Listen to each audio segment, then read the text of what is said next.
Buonasera ragazzi, ben arrivato, buonasera Maria Narca. Su Buonasera. Instagram scrivono buonasera a tutti, aspettavo queste interviste, viva. Ciao Raymond, ciao Giulio. Tutti aspettavano questa intervista. Sì, è un'intervista, ciao Paul. Sì, sì. Sì, è stato veramente un piacere, un onore. Ricordiamo che il nostro musicista non è neanche a casa, quindi si è prestato tramite il telefono a fare questa intervista direttamente da Santos, Brasile, appunto, i Ratos de Porão, che sono stati in Esatto. Sardegna al Cueva Rock tempo fa. Poi volevo anche ricordare a tutti gli amici che abbiamo il maestro, perché è il maestro che è il maestro. Abbiamo anche il nostro canale Threads, il Calice Nero _YT, e vi seguiamo anche da Instagram, quindi ogni tanto ci vedete guardare il telefono. Siamo in diretta su YouTube e su Facebook come sempre, e ringraziamo tutti i nostri abbonati. Abbiamo avuto l'occasione di poter parlare con uno dei gruppi principali del Brasile, che hanno fatto secondo me la storia del metal brasiliano, insieme ovviamente agli altisonanti Sepoltura, che più riusciremo ad avere prima o poi anche loro. E abbiamo con noi uno dei membri cardine, che ovviamente è il batterista, ex. Ovviamente io ho aperto un'altra scheda con tutte le informazioni, in modo tale che possiamo comunque entrare nella più in ottica, e quindi fare delle domande più oculate. E quindi prima di ovviamente ricordiamo di condividere questa intervista, e ringraziamo il nostro ospite. Quindi adesso switcho lingua. So after a presentation in Italian, guys, we are really honored to have Boca, drummer of Ratos de Porão. Sorry for my poor Portuguese. And we are very happy to have him here, because we can talk about band, the approach, and we hope that you will guys have a good conversation. Before getting him on screen, I would like to ask you guys to type your own question, because after our question, we will read some of your of stuff that you want, basically, both on Instagram, YouTube, and Facebook. So let's go into this conversation, and welcome in the show, Boca from Ratos de Porão. Thanks for first of all accepting the interview. We know that you are not at home, so you have to arrange something to make this interview going on. So thanks, Boca, for your time, really, from the bottom of the heart. Cheers from Italy, man. Yeah, cheers from Brazil. Thanks a lot for the invitation, and it's my pleasure, man. I love Italy, one of the countries I like the most. Lots of friends. I've been traveling to Italy since the mid-90s, so lots of history as well. I just love Italy, man. Perfect. Thank you. Before recalling you some memory of a concert near the Maestro's home in Sardinia, I would like to pass the word to the Maestro for the first question in Italian. So basically you can answer two questions in one, just to save time, you know, for some effective time management. So, Maestro, can you can make the first question to... No, lascia a te aprire l'intervista, lascia a te aprire la domanda, dai. Ok, so the Maestro... È tutto sorpresa oggi, non sapevi neanche era troppo un bastardo. È dedicata a te questa puntata, quindi grazie Alan, ti voglio bene, sei un amico veramente tanto. So the Maestro asked you, Boga, about your impression in Italy. I'm from Naples, actually. He's from Sardinia, and we know that in Sardinia you got some great concerts during the year. So what are your ideas about the metal scene in Italy, and also from your first steps as metal hardcore scene, so you know, the alternative music scene, and we would like to ask you your first steps as a musician and also as a fan of this music. What make you into this kind of music, and also play the drums and express yourself with this kind of extreme art, let's call it like this? Yeah. Well, on my teenage days, I was like maybe most of the people of my age that started to listen to classic rock and heavy metal. So these classic bands like Black Sabbath, Led Zeppelin, Iron Maiden, well, all this kind of music, you know. But after a few years, when I was like I don't know, 15, 16, I was introduced to the, how can I put this, to the hardcore punk world, you know. So I started to know the bands. I started to like the music as well. But I mean, I was always a heavy metal fan till today. But I really got like I don't know, interest on the ideas, you know. Everything that the bands were talking about, being non-conformist people, and to protest and to ask things like have set your own mind for everything, you know. So I was really interested on the ideas of the punk rock bands and the hardcore bands. So it was like really, how can I put this? Really easy for me to get into the crossover thing, you know, because the music have the metal approach. That was my first school, let's put like this, and with this anger and the ideology of the punk and hardcore music, you know. And I was always like I don't know, somebody really I just missed the word, but I wasn't like a really tranquil or calm teenage guy, you know. I was really yeah, I got it. to do everything at the same time. So I believe that the drums really hate this kind of personality that I used to have in the past. So I believe it was the most uh, easy instrument that I could relate, you know. So this is the basically where I started and how I started. But playing the drums in a band is a different history. So if you want me to tell about this as well, or if you want to ask another question, you can, if you want, you can continue, because in this podcast, maybe you don't know, but both me and Alan here, we are both drummers. So the history of getting approaching this instrument are kind of similar. So but if different you guys are drummers as well, it's kind of nerve-wracking now because I'm talking to drummers, you know?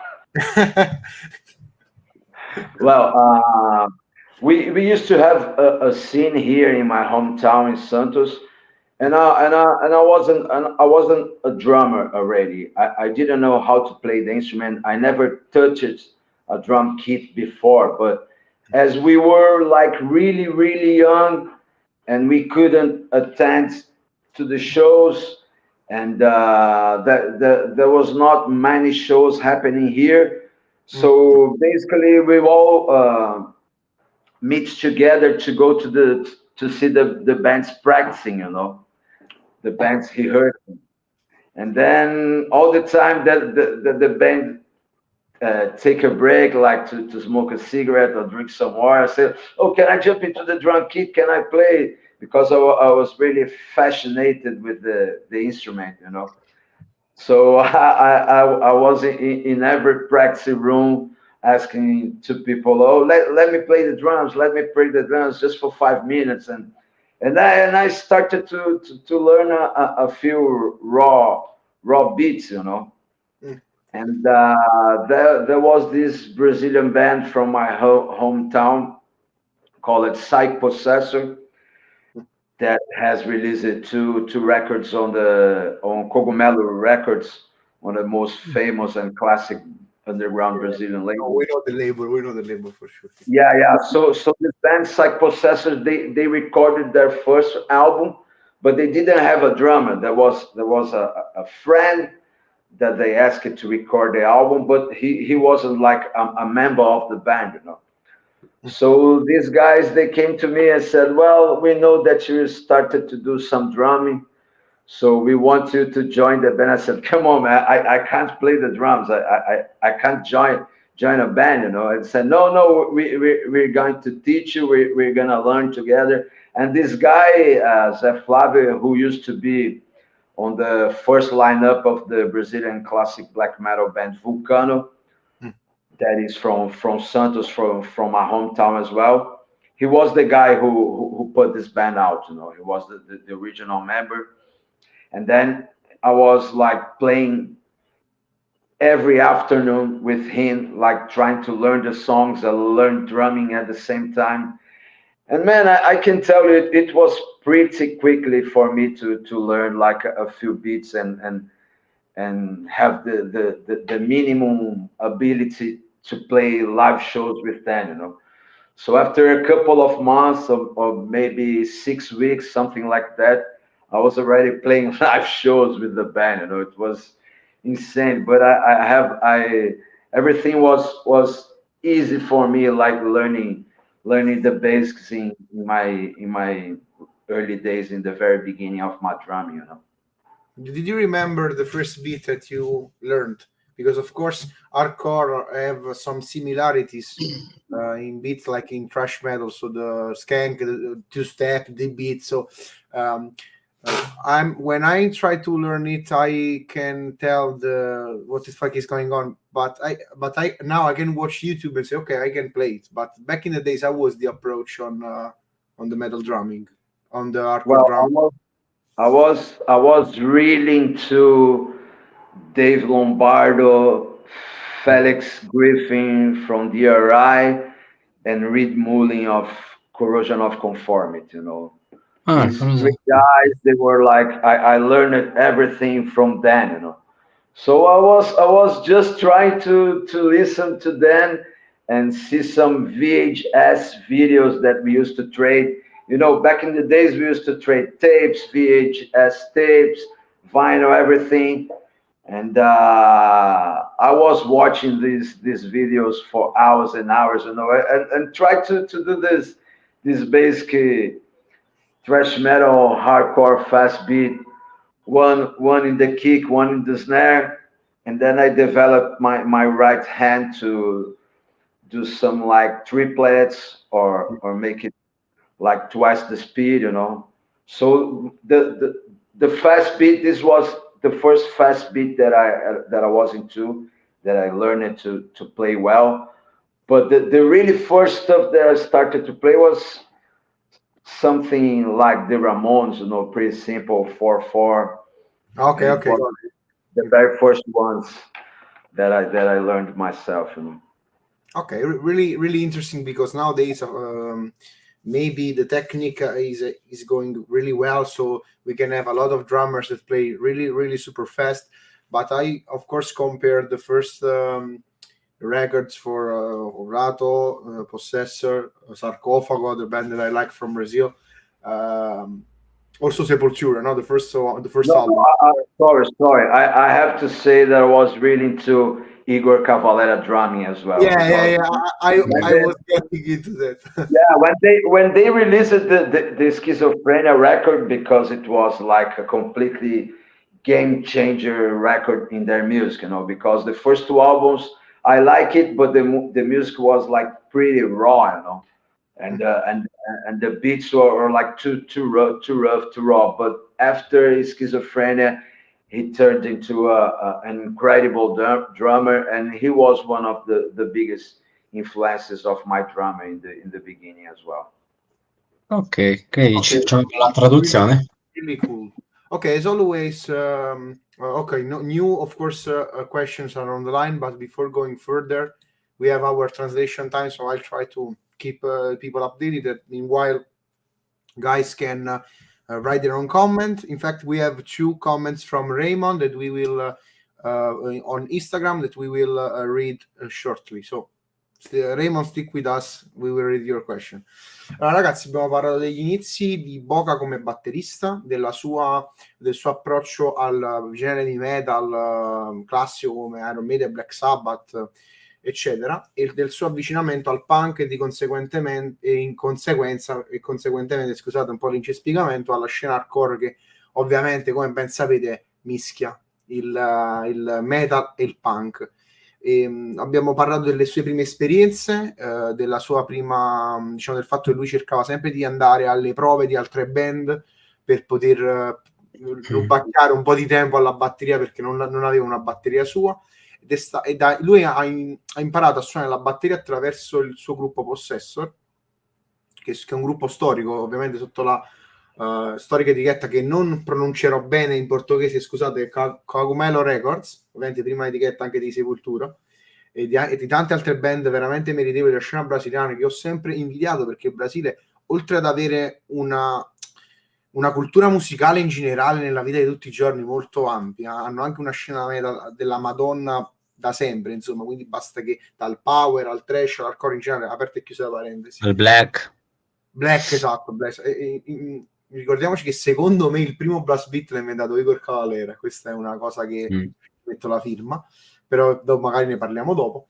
E vi ho chiesto i suoi primi ritmi, quindi lui ha avuto, diciamo, ha fatto delle lezioni con un batterista di un gruppo, diciamo, sul black brasiliano, che gli dava proprio le lezioni, quindi lui suonava più non posso. Il primo ritmo è stato quello là classico alla Ramones, quindi 4/4 classico. Poi ovviamente ha imparato il thrash beat, il punk beat, quel solito del thrash metal, e lui ha dato come esatto, lui ha dato come riferimenti ovviamente Dave Lombardo, ovviamente batteristi più come DRI e Horizon Conformity, ma si stava dimenticando anche Igor Cavalera, soprattutto dell'album Schizofrenia. Schizofrenia ovviamente è stato, secondo me, la svolta della scena brasiliana, secondo me. Allora, per quanto riguarda le domande, per quanto riguarda i blast beat, se la giocano Igor Cavalera e DD, rispondo subito. In Antichrist, secondo me, c'è il primo proto blast beat, sì. Però ovviamente sono ritmi che sono diventati di conseguenza. Morbid Vision è un grande album, è ok, siamo d'accordo. The Remains. Sì, assolutamente. Raymond asks you, Boga, a question for you about Discharge. Has Discharge had some inspiration in your work as a drummer? He asks. I think of course, but I let you answer the question. I mean, everybody who's into hardcore is into Discharge, you know. They were like just pioneers of the style, but more into this British kind of punk and hardcore that's pretty different than the America or the European hardcore, you know. And Discharge, like, you know, they're just pioneers, you know, a classic band that I was listening for hours and hours on my teenage days as well. I'm pretty much fan of the band, and I'm really happy now that I could meet Anne and share the stage with Dan a few times through the years. And man, a classic band. I just love the charge, and of course I have some influence of their drum style as well. Ok, perfetto. C'è una domanda di Metal Boy, poi ti facciamo fare subito la domanda perché l'ha scritta prima di Ciao Metal Boy. Ciao, ti rispondo. Allora, of course people are comparing Igor, DD of Sarcophago about the drumming, but Metal Boy asks you, I think, a particular question. Question for Boga. What do you think about slamming brutal death metal? You are familiar with the genre? Well, I'm a friend of Max Kolesny of Chrism, and I'm a fan of the band, and I saw him playing live like too many times, and every time I see it, it just like blows my mind, you know, because he's an incredible drummer. And I mean, just about thinking of how the ideas of this style of drumming came to his mind, I just got tired just thinking about it, you know. But I mean, there's it's kind of popular style in the underground now. These bands that they go just blast really technical blast beats on extreme death metal or whatever, But I mean, when I was a teenage and I started drumming, there was Mick Harris from Napalm Death, you know. So he was like, I don't know, man, a machine. And I saw a live show on Napalm Death in 1989. I was like 18 years old, something like that, and it was amazing, man. It was like, how can he play like that, you know? But I mean, I like a lot of bands that play these blast beats or death metal bands, grindcore bands. There's a lot of bands that I'm really into their music, and I'm a fan of it. But I really just don't know how to drum that way, man, because it's, I mean, even though I play an extreme style as well, but it's like too different. Totally opposite, yeah, totally opposite approach. Yeah, because if you see me drumming, you know, I need space, you know.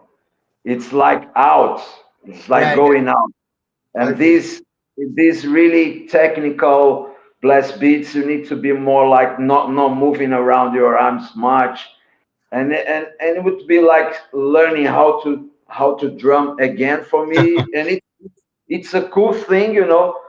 But I was never into start to learning this technical blast beats and stuff like that. I like to watch, but not play. Ok, got it. Okay. La cosa bella è che Mitch Harris, che ci sentiamo ogni tanto, non rilascia interviste per il Napalm Death, ve lo dico già. E Crisium, prima di farglielo capire al batterista, di fare un'intervista, sarà una cosa ardua, perché mi risponde tutt'altro. Ciao bro, come stai? Io ti chiedo un'intervista, ciao bro, come stai? Va. Comunque, grandissima band di Crisium perché li adoro. Quindi ragazzi, lui preferisce il grind, ovviamente ha tutto un altro stile di batterismo. Certo, normale anche.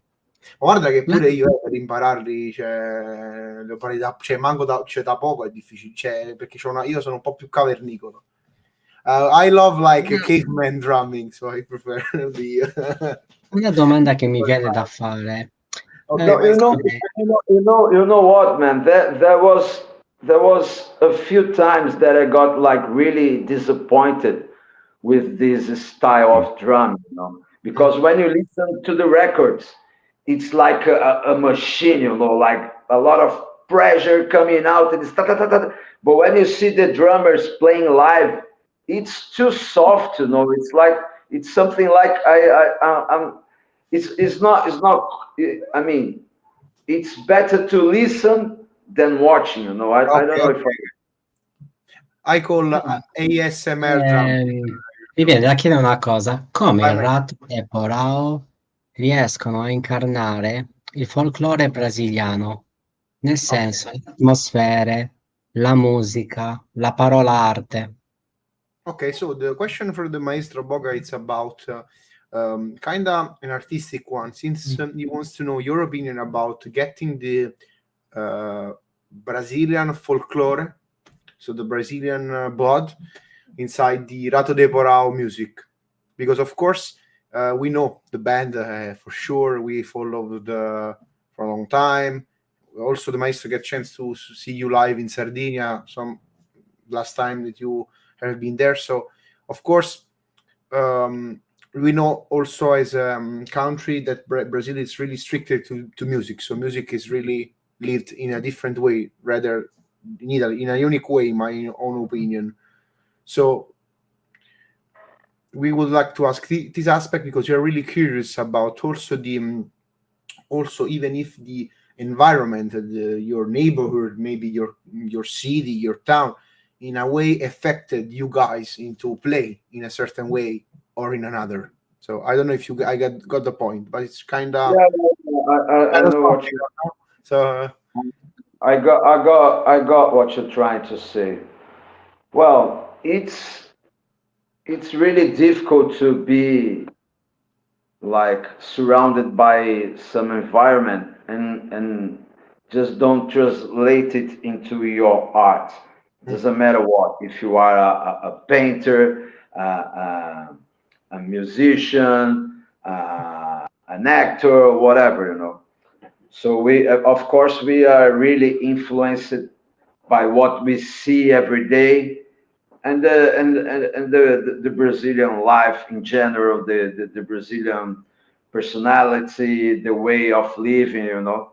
And also Gordo has a really good ability of writing songs, and it was classified before by Jello Biafra as a punk journalism, you know, because in his lyrics and in RDP lyrics in general, we were never like preaching, you know, preaching about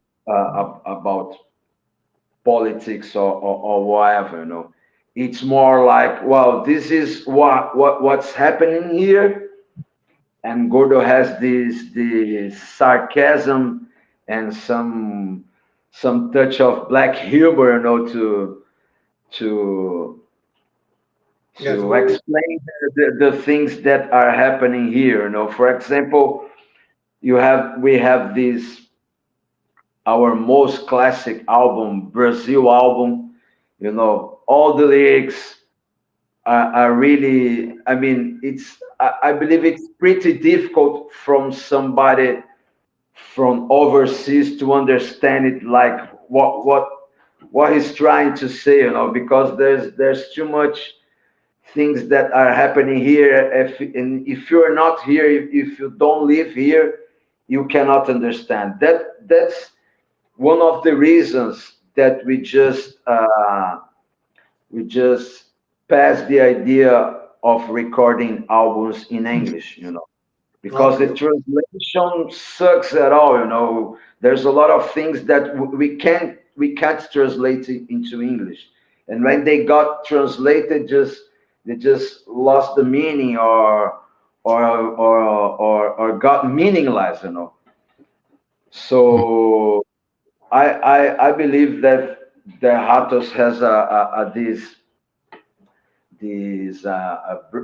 Brazilian personality inside the lyrics, the cover arts, and everything, man. I believe being here, maybe it's the same as being in everywhere else, you know, but Brazil is it's something, you know. I can't explain that in an interview, you know. Yeah, I can imagine. Because of course, it's about leaving the your own environment, the people, get in touch with the folks and the life. We got the point. So I think that writing the lyrics in Portuguese is what make you be in another place than the other band, because of course from Brazil we know Sepultura, Angra, Shaman, but you guys have your own like little universe around you, because you really are telling us what's going on in your way. So you have your own identity in this case. So really, I really like this point. Well, in my personal opinion, I like when the bands sing in their native language. You know, I believe that it brings a different personality to the band, a different sound when you listen to it, and sounds more real. You know, like you if you're singing in your native language, it's more. I understand that people in Europe or in South America, they sing in English because they want to get heard everywhere, you know. They want the bands to be known worldwide, you know. So when Ratos signed it to Roadrunner to release Brazil and Anarchophobia, it was something that they asked. It said, you need to sing in English, otherwise you won't have a market, you know. So in the 90s, it was something that changed when we signed it to Alternative Tentacles. They said, no, just sing in Portuguese. We don't care. Just translate the lyrics on the insert, and this is it, you know. Well, I believe it splits opinions, it divides people, but I understand when you're not American or English and you are singing in English. I also have a band who sings in English as well, another band that I play. I believe it's two different things, you know. Facciamo una bella traduzione perché c'è veramente un casino da tradurre. Comunque grazie a tutti al supporto, grazie di tutti veramente che prima di tradurre volevo fare anche la domanda di Darkness Deep Inside, così facciamo tutta una mega traduzione e salutiamo pure Matteo. Ok, Ciao, Matteo. così dopo faccio la domanda io che mi è venuta in mente adesso. Another question before the big translation for the guys that are asking. Darkness Deep Inside ask a question for Boca. How crazy were the tours, drinks, you name it, etc. Back when you joined the band, and was it harder to enter a band that was already established? And they say value carajo. I hope that I pronounce it decently. Well, man, my first years with the band, they were like really mad, you know. I mean, we were using every kind of shit, and every time we go on tour, everybody was going like really mad, crazy, and drinking and using all the shit, you know. But it's just part of the past, you know, because I was living like a dream, you know, because when I started to play the drums with Psych Possessor, I have this thought pretty often, you know, like, man, I love being a drummer, drumming with the band. If I had the chance to do it for my whole life, you know, like have some financial support out of it, like making a living with drum, you know, would be like a dream. And when I joined Ratos, I was joining a band who already had signed it with a worldwide label, and I was already touring all around the world and playing shows very often. We got paid somehow, you know, so it was like a dream for me. But when I was playing with Psych Possessor, we shared the stage with Ratos a few times, you know. So I already know, and for these, from these shows, you know, I wasn't a friend of the band, of the guys, not like a friend, but we knew each other, and they saw me playing before, you know. Okay. So when a friend of mine told me that Spaghetti left the band and they need a drummer, I just got Gordo's phone number from another friend, and I called him and said, "Hey, Gordo, this is Boca. I am the Psych Possessor drummer." I mean, Psych Possessor in this period was already split up, you know. Okay, was ready. The band didn't exist no longer, you know. So I asked Gordo, "Hey, man, I know you're looking for a drummer. I'm pretty sure you remember me. Maybe I can go to the practicing and jam a little bit. Maybe we can." I don't know. I was just asking him to listen to me playing RDP songs. I was already a fan of the band. I mean, knew every song from the end to from the beginning to the end, you know. And we have settled up this. We set it up these jams, you know, this practicing, and I went to São Paulo twice to play with them. The first time I went there, I was playing basically Brazil and dirty and aggressive material, and after that they had a cassette tape, and they gave it to me and said, "This is our new stuff. This is the album that's going to be out in a couple of months," and it was an Narcophobia album. Oh, okay. And when I played it for the first time, it was pretty shocking, you know, because Anarchophobia it's the most thrash metal sound of the whole RDP discography, you know, and it was really, really different than I can imagine the shock when you listened for the first time, you know. Yeah. Because, you know, Brazil has almost 20 songs in 30 minutes. It was a crossover record, you know, like thrash metal and hardcore together. This is it. But Anarchophobia is a thrash metal record with a lot of breaks and different parts and riffs like, I don't know, Exodus, Slayer. Some of the songs are like 5 minutes long.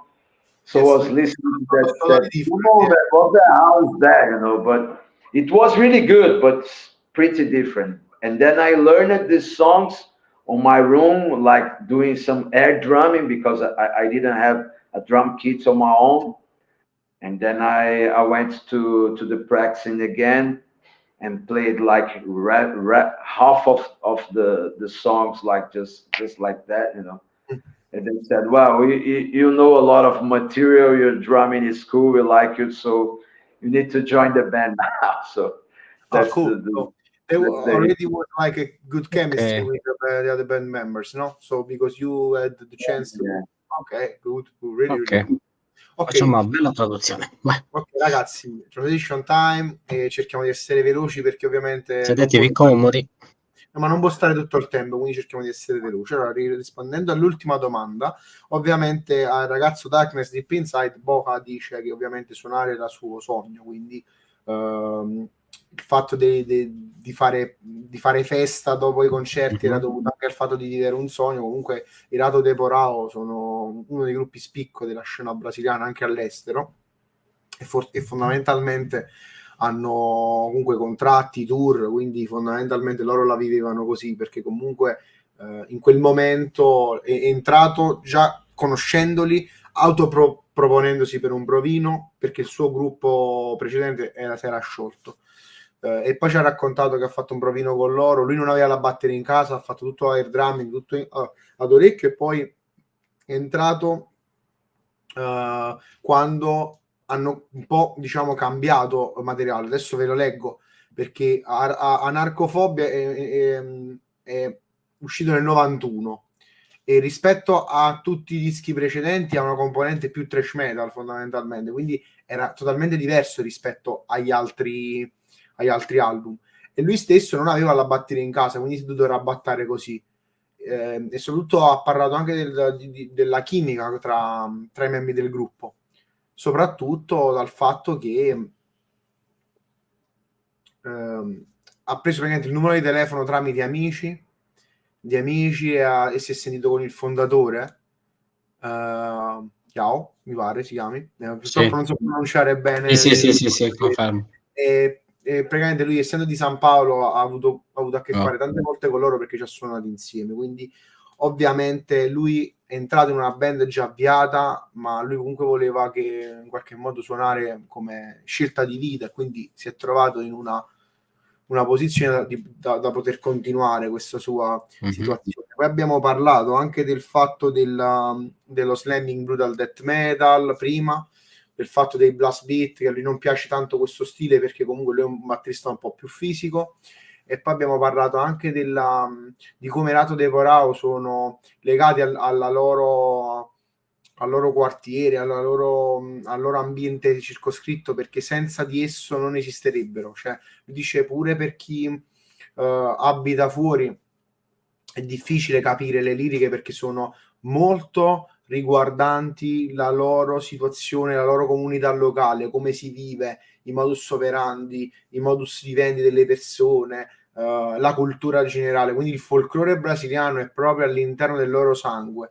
E poi ha fatto un ragionamento sul fatto che lui preferisce molto i gruppi che ragionano suonando a madrelingua. Dice questo è un discorso che divide, però dà un po' di personalità, però alla fine comunque questo dipende pure da come si vuole, diciamo, io la vedo più come scelta artistica. A me sono piaciuti a me piacciono tutti, sia i gruppi che scrivono in inglese e in madrelingua, ma quelli che mi piacciono in realtà di più sono i gruppi che, seppur cantando in inglese, per esempio, danno un tocco della loro provenienza all'interno delle canzoni. Ovviamente Ratos de Porão, che sono stati anche, tra virgolette, in parte costretti quando hanno firmato con un'etichetta un po' più grande, per esempio, a scrivere in inglese, hanno vissuto questa problematica, però d'altra parte hanno anche ricevuto una completa libertà compositiva da parte diciamo della loro etichetta, che una per esempio diceva no, dovete cantare in inglese però non c'è mercato, l'altra diceva no, cantate come cazzo volete voi, perché tanto se il mercato esiste e le persone ovviamente se vogliono i testi se li vanno a tradurre come abbiamo fatto per tanti anni tutti quanti in inglese.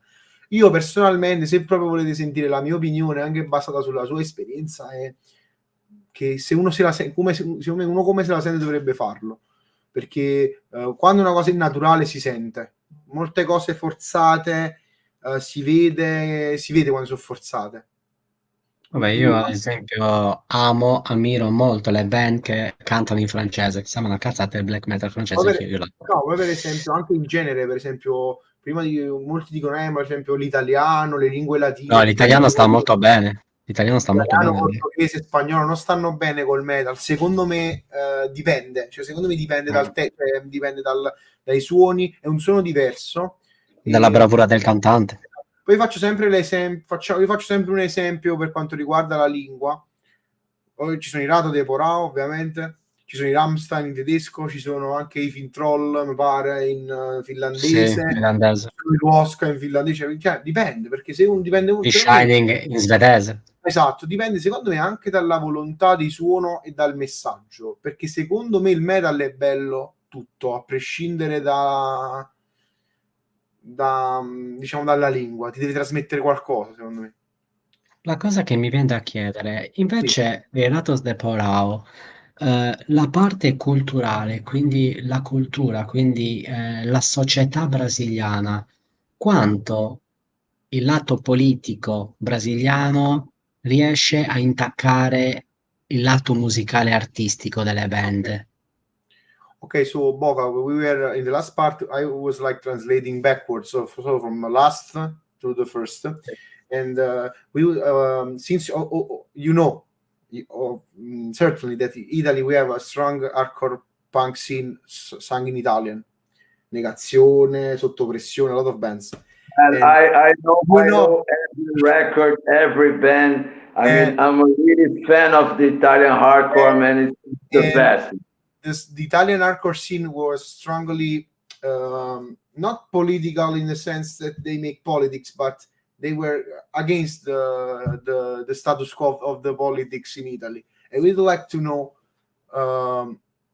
as anarchist myself, and also my history, this idea of freedom, if also the political situation during the years changing in Brazil had for sure an impact, but we would like to know how impacted your way. Basically, also reading some lyrics. We know that as Italian we cannot fully understand the whole cycle, but we know that Brazil had some political troubles during the year. So what was the response of a band like Ratos de Porão and their message in that sense? So freedom, yes, but I think that a lot of lyrics were also to point the finger and let people aware of the brutality, the police brutality and stuff like that. Seems like a cliche, but it's the reality of the. Well, I can tell the last 4 years with the right-wing government here, we have like topics to write lyrics for 10 years, you know. And we have our last record. It's called Necropolitica. Okay. Necropolitica. It was like a terminology. There are a philosopher from Cameroon, the country Cameroon, the country. Cameroon. I don't know. Cameroons, no? and he put it like this: necropolitica is when the government decides who is going to live and who is going to die. This is what he resumed as a necropolitica term to be understood, you know. And basically all the lyrics of these records, we're talking about this fascist government that we had for 4 years with all this right wing bullshit, and it was terrible, man. And with the pandemic under the top, under of everything, man, it was mad, you know. We had like a really hard time, you know, because philosophically and politically saying, these people were like being outrageous all the time with us. They have more this progressive and libertarian way of thinking.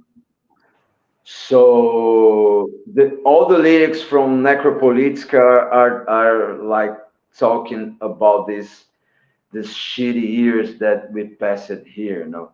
I mean, the political system won't change much, but I mean, this right-wing conservative bullshit on the television and on like being like massively supported over 4 years in your head. Everywhere you go, there's people talking bullshit, like being against everything that you believe, you know. It's pretty hard, you know. It's pretty stressing.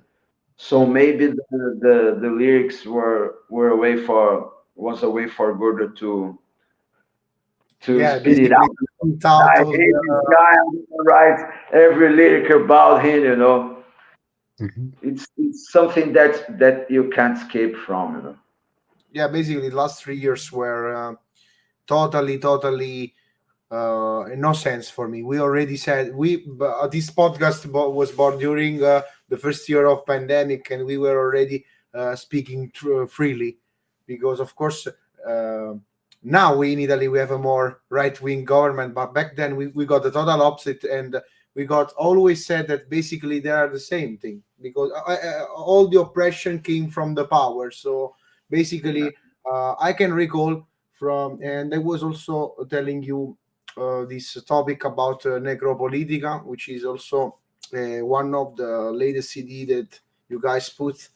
And of course there is our more straightforward lyrics, but I would like to, you basically burned my my question, and I'm happy that you already spoke about.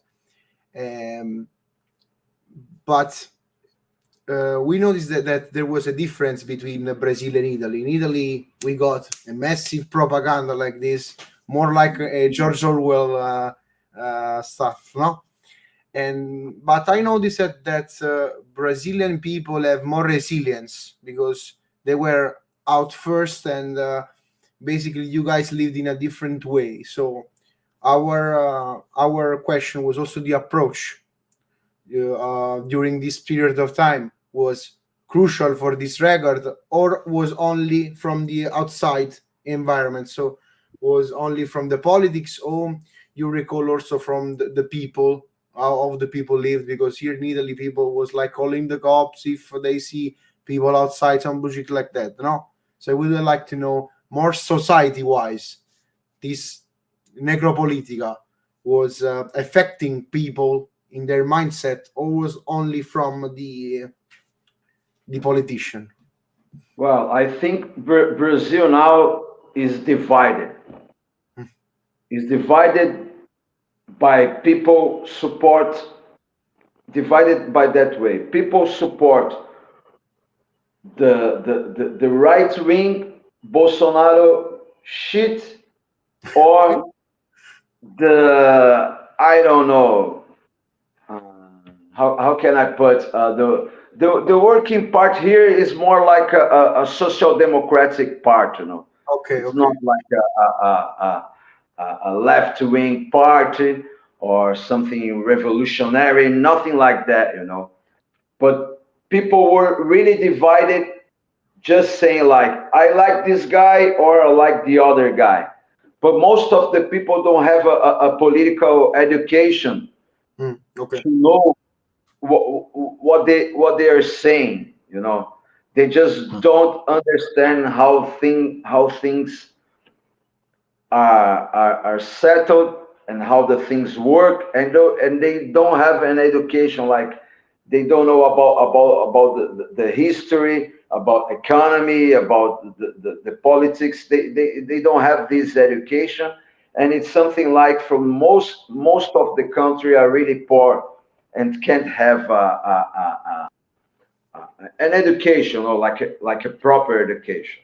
Basically, it's like football team supporter, no? Yeah, what we call is like a football thing. You like this one or like the other one, and there's no way to change. So everybody has their mindset already, even though sometimes sounds like, I don't know, man, insane. Like, people saying things that, man, how you got into this? What kind of conclusion is this? You know, everything you're saying just fucking meaningless, you know. So I mean, we everybody knows the position, the political position of us as a persons, or the band itself, you know. So we are like an anti-fascist band, a band with the humanitarian, progressive ideas and all the things, but on the lyrics, as I told you guys before, it's nothing like too explicit, you know. It's not like preaching, nothing like that. But man, we put this record out. People there are familiar with what we were talking about. They just vibrate, you know. Yeah, man, this is it. And the other people said, well, these guys now, they are into politics and blah, blah, blah. I said, come on, man. Every record of the band, the topic is the same, but the government has changed, you know. So we need to talk about this guy now, not the guy who was there 10 years ago, you know. This is the way it is. Ok. Che fa bella produzione. No, praticamente Alan, ovviamente il regime bolsonariano ha dato comunque sfogo alla loro volontà di denunciare la parte della pandemia, sostanzialmente. Perché in realtà il Brasile si è rialzato prima di noi. Infatti, anche guardando alcuni altri video, per esempio di un altro, ne abbiamo parlato, andatevela a vedere nella nostra intervista con Rafael Saini, qualche anno fa ne parlavamo, il Brasile, eccetera. Quindi loro hanno semplicemente espresso la loro idea politica, che è sempre stata anarchico-libertaria, come la mia, del resto. Però non è cambiato niente, cioè loro sono sempre stati così. Cioè non è che loro hanno fatto questo disco perché dovevano vendere di più, hanno fatto delle paraculate alla OTEP, diciamo, come dico io. Loro hanno fatto questa cosa perché si sentivano oppressi da questa sorta di regime che li costringeva a stagli usi e che diceva divide le persone come gli ultra del calcio, praticamente, che non hanno un'istruzione adeguata sulla politica, sull'economia, ma fanno tipo il gioco delle due parti, cioè il potere vince sempre, diceva lui, e le persone vengono divise. Però effettivamente il loro disco è molto di denuncia sociale su questo senso, perché poi sappiamo anche delle scelte che ha fatto a livello politico. Quindi loro dicono: noi siamo sempre stati così, ovviamente siamo sempre ribellati dicendo la nostra, anche pagando le conseguenze, diciamo, anche a governi 10 anni fa, di 5 anni fa, però noi siamo sempre stati così. Alcuni dicono però voi siete cambiati. No, noi siamo sempre sempre delle idee umanitarie, di avvicinamento, di comunità, in questo senso. E diceva lui, non è cambiato niente, cioè noi non guardiamo in faccia a nessuno. In questo caso hanno criticato il governo che ha dato tanti problemi durante soprattutto il periodo pandemico, però ovviamente non è che loro guardano il simbolo. Da quando ho capito ci sta anche uno schieramento più socialdemocratico, no? Dice, però se tu fai lo stronzo, cioè da quando ho capito, se tu fai lo stronzo verrai criticato perché sei uno stronzo. Questa è la cosa, diciamo, che mi è piaciuta molto. Poi necropolitica, anche un termine latino che significa appunto politica dei morti, quindi politica sui morti sostanzialmente, quindi è molto diciamo, si spiega da solo questo titolo, a prescindere secondo me da come la pensiate, da quale schieramento pensiate e voi siate, comunque andate oltre, diciamo, in questo caso l'etichetta politica a livello di partito, ma guardate più all'ideologia libertaria che c'è dietro e alla coscienza che comunque loro vogliono riaccendere attraverso la loro musica. Poi avete le vostre opinioni politiche, sono sacrosante, e questo è una cosa che abbiamo detto pure con i Nasum, che sono un altro gruppo super schierato pure loro. Alla fine è bello proprio di avere una conversazione limpida, di dire noi siamo così, e di tendere la mano e fare questo discorso diciamo più collettivista, in questo senso, proprio di come direbbe Giacinto, una sorta di mutuo aiuto. Che saluto. Infatti non sarà neanche la prima e l'ultima intervista che lascerà completamente libero arbitro al musicista. There's something more. Okay, please. No, I just would like to say that the people need to learn that politicians, they don't care about me or you. They just care about the power and the privileges that they get from it, you know. So people are just, I see friends and family fighting about politics to defend people that they just don't give a fuck about them, you know. And people need to learn it from, man, they need to learn. They are just there for the power. They don't care about, you know. Just it. Yeah, I was unintentionally. I already said that in Italian, so I added my own tones to your opinion. They said exactly the same things. It's better to have a mutual aid society and help each other from the down to the up skills without any like hierarchy. Then of course trust those people that also Lemmy called back in the days liars, no? Ok. Allora, a me mi viene da chiedere questo, Bocca. Ultima domanda è sulla bevanda. Ce lo dico un attimo dopo, perché penso che a livello di tempo. Bocca, we have the last two questions. You got time to answer? No, solo questa domanda. È l'altro musicista che poteva 50 minuti, non lui. It's okay. Ok, Bocca. Allora, in alto sulla mia testa appunto c'è il Calice Nero, questo Calice Nero sacro, e allorquanto anticristiano vista la croce rovesciata. Esatto. Devi dire una bevanda allorquanto alcolica che ricorda il tuo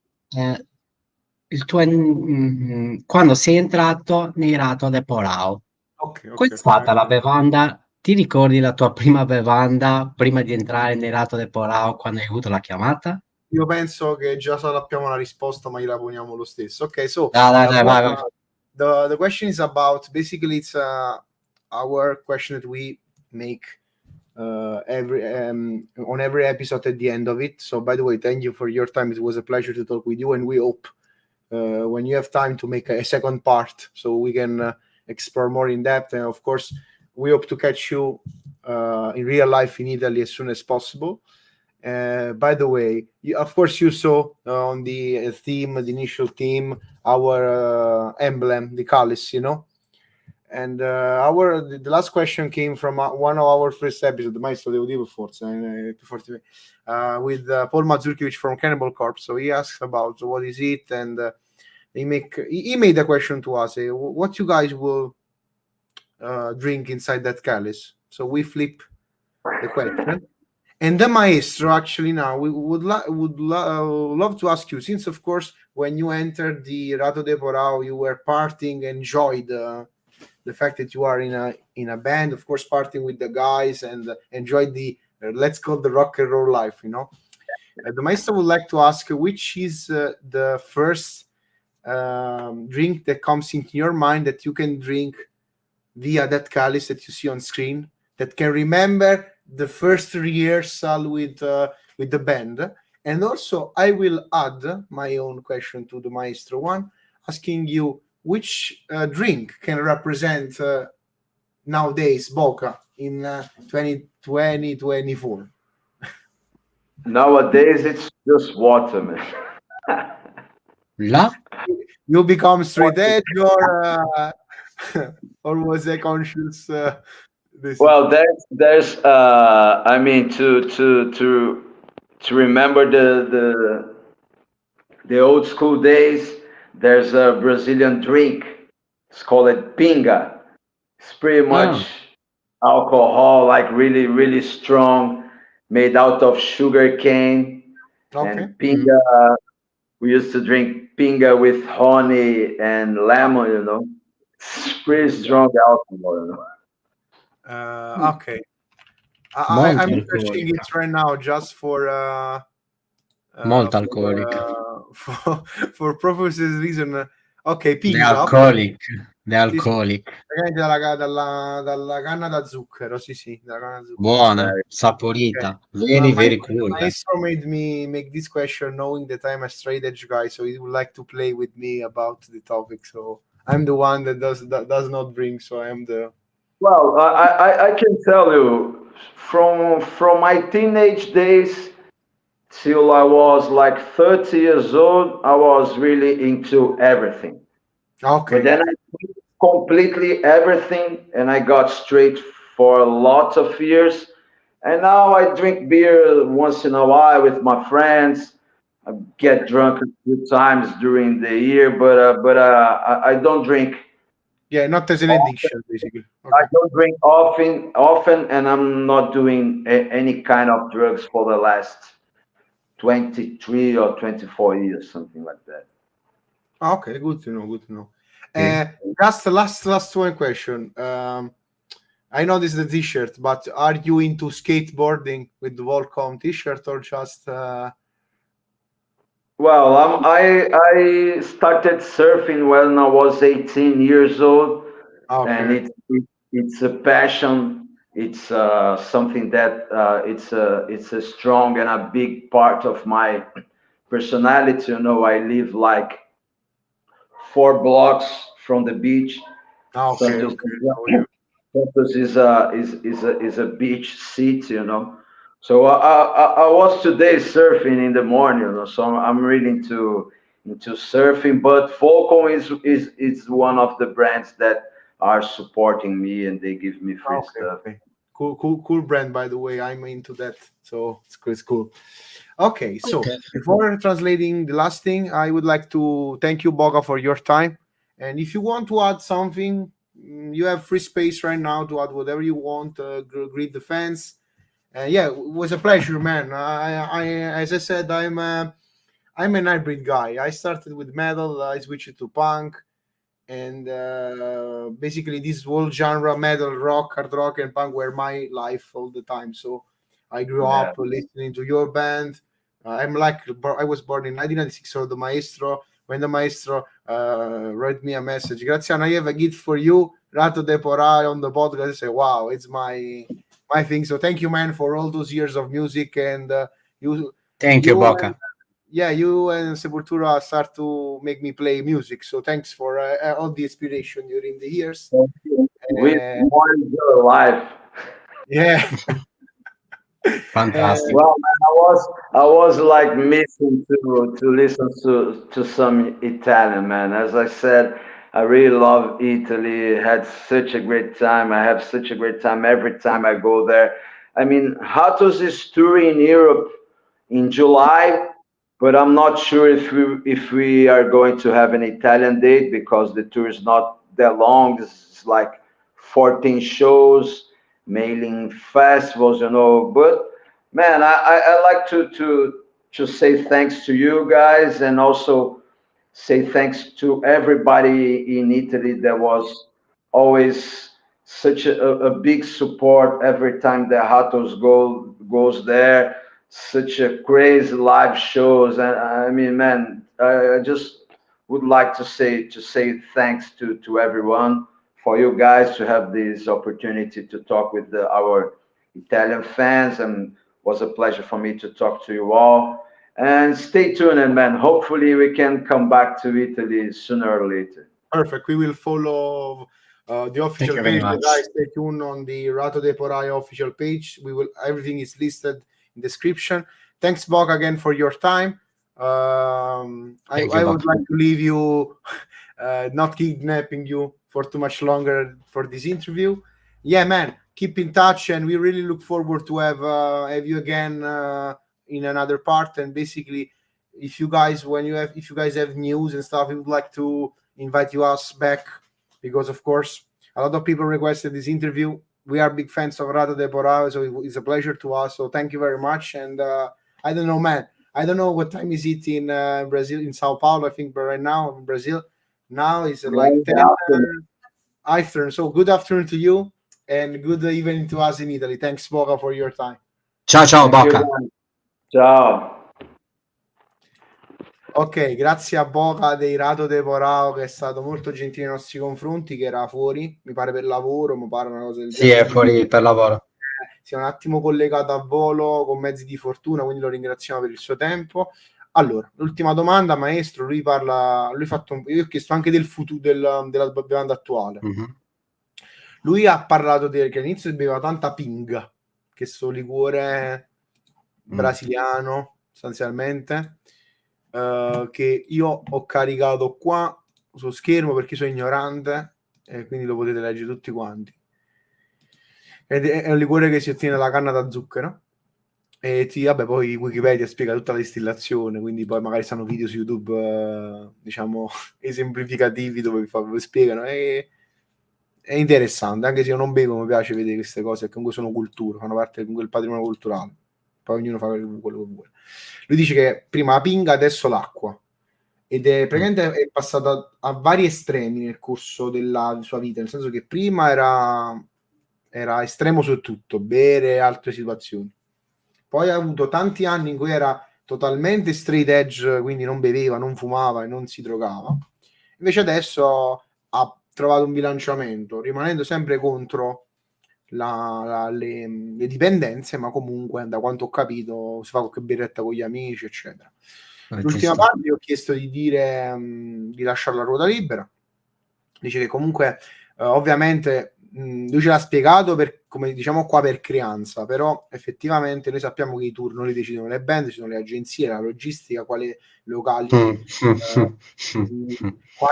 vi scelgono, la route, perché pure le band hanno le loro spese. Questo lo so perché da band piccola con la quale io mi interfaccio a band grande hanno tutte delle spese, gestione, management. Sì, però un'agenzia non può chiedere 500 euro per iscriversi per fare una di intervista, no.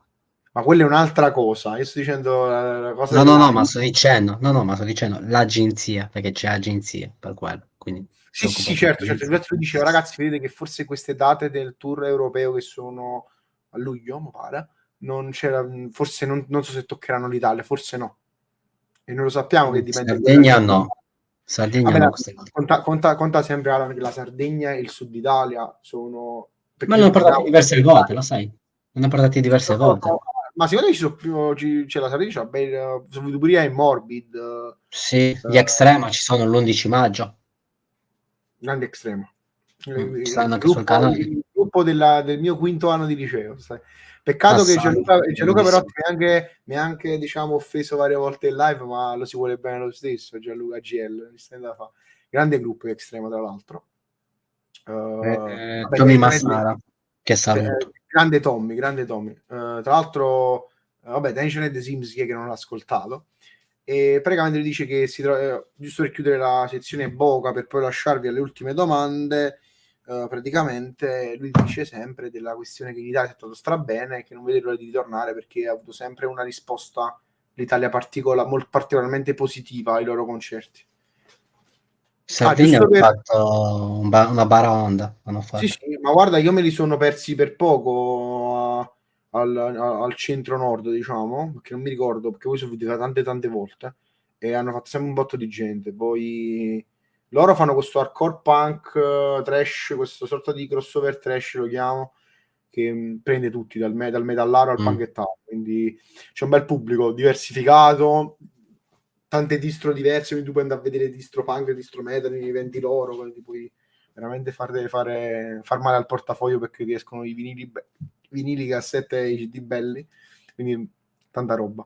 Comunque volevo dire una cosa a tutti gli amici ascoltatori: come potete ben aver intuito, con gli Extrema stiamo continuando il nostro editoriale sul metal anni, diciamo, forse è un azzardo dire anni 90, però comunque se vedete tutto il palinsesto, comunque c'è un senso, ci sono stati vari gruppi degli anni 90 o che sono esplosi negli anni 90, quindi giusto per contestualizzare.